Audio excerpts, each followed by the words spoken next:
why do you think 2 million around the world? Like, what is your like source on that figure? I'm just curious. Yes. Obviously, this is a very preliminary figure, but I've cited a number of studies. So if you look at the complaint, you'll find two chapters. One looking at the mental health issues, and I've cited a hell of a lot of stories about that and cases and newspaper reports. Mind you, all this was only till the 13th of November. But since then, there have been many, many more reports from all over the world about the mass harms and casualties, including academic published papers. So there is, in my view, it's a conservative estimate based on all the information I've been getting. I've collected that about 2 million people have probably died in the world. About 60 million die anyway in the world every year. Mm. So 2 million is not that big a deal, but it's because these were killed by the government. They were actually killed by the lockdowns. And of course, the impoverishment was also done by the lockdowns. That's separate. And therefore, the lives shortened. Each time you impoverish somebody, you actually shorten their lives. So there's all sort of data and evidence that I've cited. And I think that by now, there's much more evidence. So my number of 2 million is my best guess, given that information. But I suspect in the next 1 or 2 years, you'll get something very similar to that. Hmm. So the argument that I've heard that for, like, the governments have given to justify the laws that they've put in place is that it's necessary because it's an emergency situation. Like, do you have like in your case, do you have like a counter argument to this? Because I looked at like what in the entire European Constitution, for example. I looked at like the rights of people and what, under what circumstances can this not apply, essentially? And it's always like under like medical emergency or like state of emergency. Like, do you have like an argument that this is not the case? Absolutely. A very straightforward argument here that all the laws that talk about emergency do not allow the government to kill other people while protecting somebody. Okay, so what we're saying is, let's say there's a bushfire or a fire in the forest somewhere and a house is burning down. That's an emergency. And so the fire brigade goes and tries to save that family. But in the process, they're not authorized by any law anywhere in the world, any international or local or whatever law, to go and burn somebody else's house on the way. Okay, on the so-called fake pretext that if I was somehow to burn that house, then I could save this house. What they're doing is they're burning the lives. So in this case, there were a few people who were elderly, a very small proportion of the population, probably around 1 or 2% were actually susceptible. People above the age of 80, 85. To protect them, allegedly to protect them, okay, they started hurting about 99% of the population. So now you are not allowed under any law, and that's what I've argued, that the emergency provisions do not cover this particular idea that you can go and burn other people's lives and destroy them just because you want to save somebody else out there. This, by the way, is also the same as the trolley problem.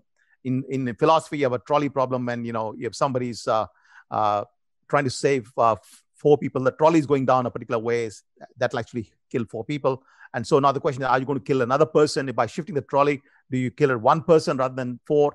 And the answer is no, you cannot kill that 1 person because an act of nature, if something's happening on its own, in this case, the virus is an act of nature. Act of man means that you actually deliberately go and kill other people. You actually go and harm the children. You harm the youth. You harm many other people who are terrorized by these lockdowns. So no, there is no argument in any of the laws in the world ever in the Western civilization that permits the governments to use emergency powers to kill anybody else in order to protect someone. Mm. So why do you think it is that essentially, I agree with your point about the harming the majority for the sake of the minority. Essentially, that I don't understand why it was not our choice. And for example, in Florida, they have been open since April, essentially. Like, there's like massive events are not allowed. And there's like certain restrictions on numbers of people in restaurants and places like that. But apart from that, they've essentially just been open like normal. And this case has, of course, been like underreported. I think that the fact that they're fine is just almost ignored by a lot of people. But why do you think it is that we were just not given like the choice? Like for example, like if you open the bars or the restaurants and like you think it's dangerous, just don't go. Like I like, why do you think it is that like our individual autonomy has been removed here? Well, what you just said is exactly what is there in all the pandemic plans. That's what I've cited in my complaint to the International Criminal Court. I cited about the European plans, the American plans, and the Australian plans. All the official plans had exactly what you just said, which is basically educating the community and through voluntary measures. For example, there's no quarantine, but then if you are actually feeling unwell, then you're supposed to stay at home. And that's a recommendation, okay?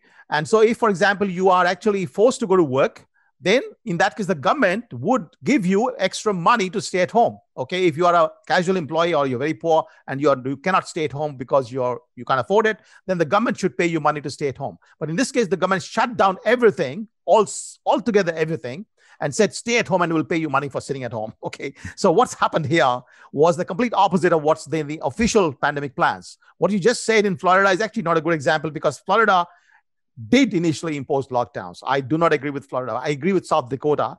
But the best example is Sweden. 100% the best example for us is Sweden, because Sweden said, and you can hear Anders Tegnell say very clearly in tens of videos and interviews, where he says our focus was on protecting the elderly. And of course, they failed to do that very well initially, but that's not the point. The point is their focus was to protect the elderly who are at risk. The data were very clear from China from the very beginning that the elderly are at risk. And then they were saying we are advising the community to social distance, which is what you just said. So even till today, and I was reading a Twitter report from somebody who's lived in Sweden for 5 months, he said that everybody in Sweden is so thrilled with the fact that they did not have to do the kind of crazy things that are going on all over the world. That was, by the way, the standard Western model. That was the model of freedom. That is the model of science. And so I've asked everybody to get back to freedom and science. And that, I think, is what I'm asking in my political work that I'm doing in Australia, to fight these things politically.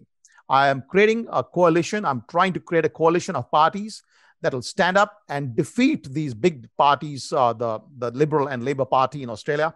And likewise, I would assume the Labour and Conservative in the UK can be defeated if young people like you wake up and say, hey, we will not tolerate this. We want to get back to our basic roots. This is the science. This is the law.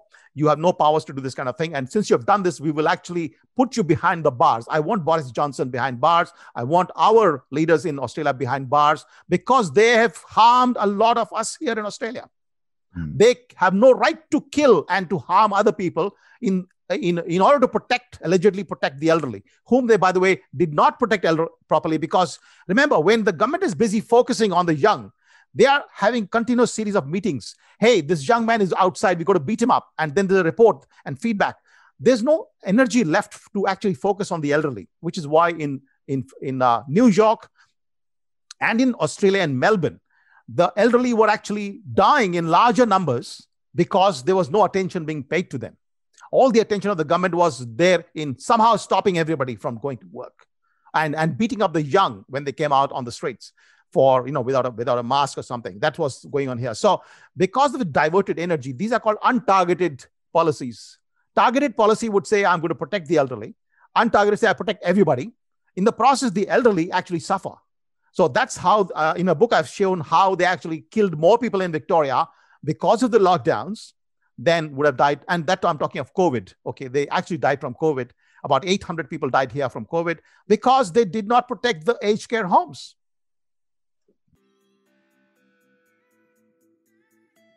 Thanks so much for listening. If you haven't already and you enjoyed this episode, please subscribe to this podcast and to our mailing list. And don't forget, my book, Brexit, The Establishment Civil War, is now available for pre-order on Amazon. You'll find the link in the description below. Until next time, thanks so much for listening.